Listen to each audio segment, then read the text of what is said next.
Salut à tous, bienvenue dans les brèves de l'Écho. Dans un avis de convocation aux actionnaires relatif à un conseil d'administration prévu le 30 juin 2020, la société camerounaise de verrerie Socaver, spécialiste des emballages qui fournit principalement les sociétés brassicoles en casier, bouteilles et préformes au Cameroun, au Tchad, en RCA, annonce une perte de 2,9 milliards de francs CFA au cours de l'exercice clos au 31 décembre 2019.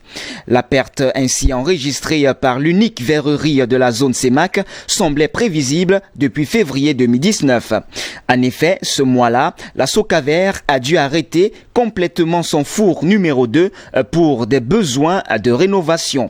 Ces travaux couplés à l'installation d'un atelier de production de préformes, c'est-à-dire tubes gonflables servant à produire des bouteilles en plastique, ont pris fin en juillet 2019, c'est-à-dire au bout de 5 mois. Cet investissement global de 5,3 milliards de francs CFA a permis de décupler les capacités de production de cette filiale du groupe brassicole SABC, passant de 32 500 à 38 500 tonnes de verre fondu chaque année sur le four numéro 2. Dans le même temps, 300 millions de préformes sont produites annuellement dans l'atelier dédié. Ces nouveaux investissements, dont les retombées ont plus attendu dans les états financiers de l'année 2020, devraient permettre à Socaver de conquérir de nouveaux parts de marché au Congo et en Côte d'Ivoire, deux pays dans lesquels l'entreprise a prospecté de nouveaux clients au cours de l'année 2019, selon les sources internes.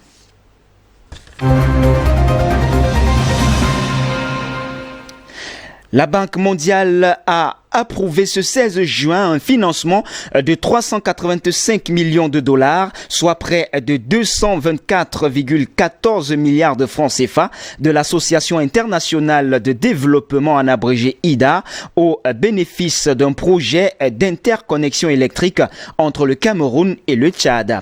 L'opération approuvée est considérée par les deux pays comme un projet prioritaire qui leur permettra de relever les principaux défis auxquels sont confrontés le secteur énergétique respectif. Elle assurera le financement de la première structure d'interconnexion haute tension d'Afrique centrale, mettant ainsi des sources d'énergie électrique propres au sud du Cameroun, à la portée du nord du pays et du Tchad, explique ainsi la Banque mondiale. Le projet contribue par ailleurs aux efforts déployés par l'Alliance Sahel pour accélérer le développement et s'attaquer aux causes de fragilité dans la région du lac Tchad. Tout en soutenant les stratégies nationales de développement du Cameroun et du Tchad qui mettent toutes deux l'accent sur le rôle important de l'accès à l'électricité dans l'amélioration des conditions de vie des habitants. Pour ce même projet, le Cameroun a récemment obtenu un financement sous forme de prêt d'un montant de 244,4 millions de dollars, soit à près de 147,8 milliards de francs CFA auprès de la Banque africaine de développement, la BAD. Le 21 février 2019, le Cameroun avait déjà signé une convention de financement avec l'Union européenne, l'UE, à concurrence de 19,65 milliards de francs CFA au bénéfice de cette infrastructure. Estimée à 261,34 milliards de francs CFA, lors de la signature de la convention avec l'UE, le coût du projet a visiblement été revu, car les fonds déjà mobilisés se chiffrent aujourd'hui à 391,95 milliards de francs CFA.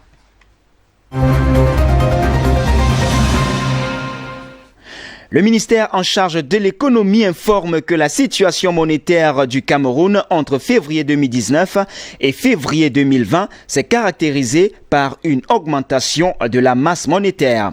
Elle a enregistré une hausse de 14,3%, passant de 4 897,5 milliards en février 2019 à 5 598,7 milliards de francs CFA en février 2020, tiré par un rehaussement de ses contreparties, c'est-à-dire crédit à l'économie, avoirs extérieurs et créances nettes de l'État.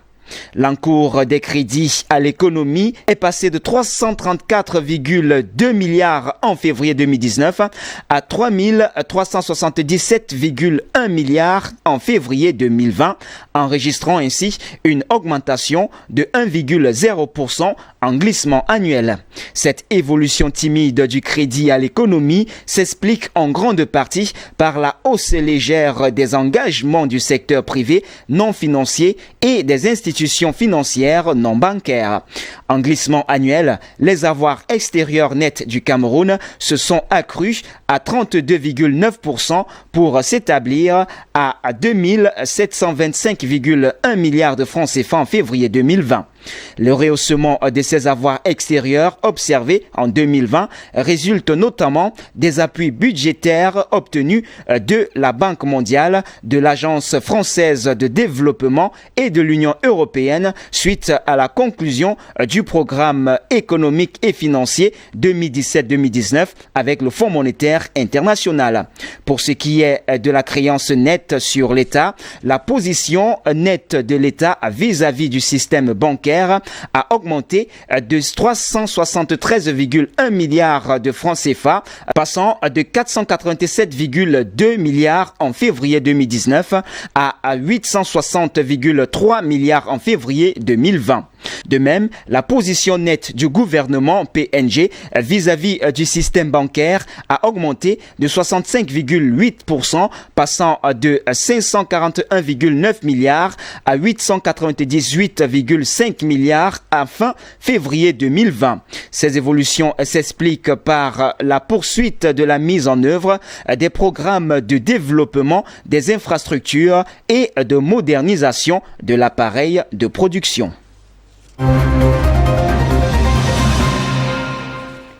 Parlons-en matières premières avec une performance de 264 000 tonnes en 2018-2019. L'Office national du cacao et du café, l'ONCC, prévoit une légère hausse de 2,2% de la production cacaoyère au Cameroun pendant la campagne 2019-2020. En valeur réelle, la production du cacao dans le pays pourrait partir de 264 000 tonnes à 269 808 tonnes au cours de la campagne 2019-2020. Cette faible hausse estimée comparativement à la campagne 2018-2019 est principalement due à la crise sanitaire que traverse le Cameroun, explique ainsi l'ONCC. En comparaison, la production cacaoyère commercialisée lors de la précédente campagne avait enregistré une augmentation de près de 4%, passant de 254 000 tonnes à 264 000 tonnes.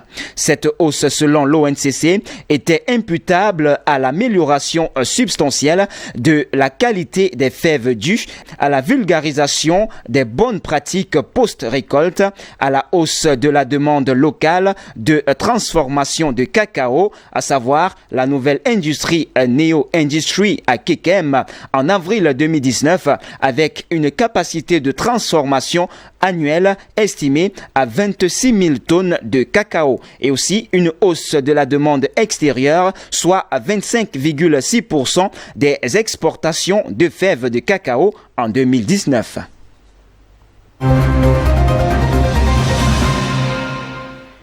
Toujours sur le même sillage matières premières, mais cette fois-ci à l'étranger, la production de pétrole du Venezuela, dont l'or noir a longtemps fait la richesse, a chuté en mai à des niveaux inédits depuis près de 80 ans, une dégringolade qui alimente l'effroyable crise économique que traverse le pays sud-américain. En compilant les sources secondaires qui font référence à la matière, l'OPEP, entendez Organisation des pays exportateurs de pétrole, indique dans son rapport mensuel publié ce mercredi que le Venezuela a pompé chaque jour en mai 54 000 barils de moins qu'en avril, tombant ainsi donc à un total de 570 000 tonnes de barils par jour. Le Venezuela n'a jamais aussi peu produit depuis 1943. À l'époque, le pays, par la suite membre fondateur du cartel des pays producteurs, extrayait en moyenne 491 463 barils par jour, selon les chiffres du gouvernement. Mais cette chute spectaculaire qu'elle soit s'inscrit dans le lent processus de décrépitude du secteur pétrolier vénézuélien qui produisait 3,2 millions de barils par jour il y a encore de cela 12 ans.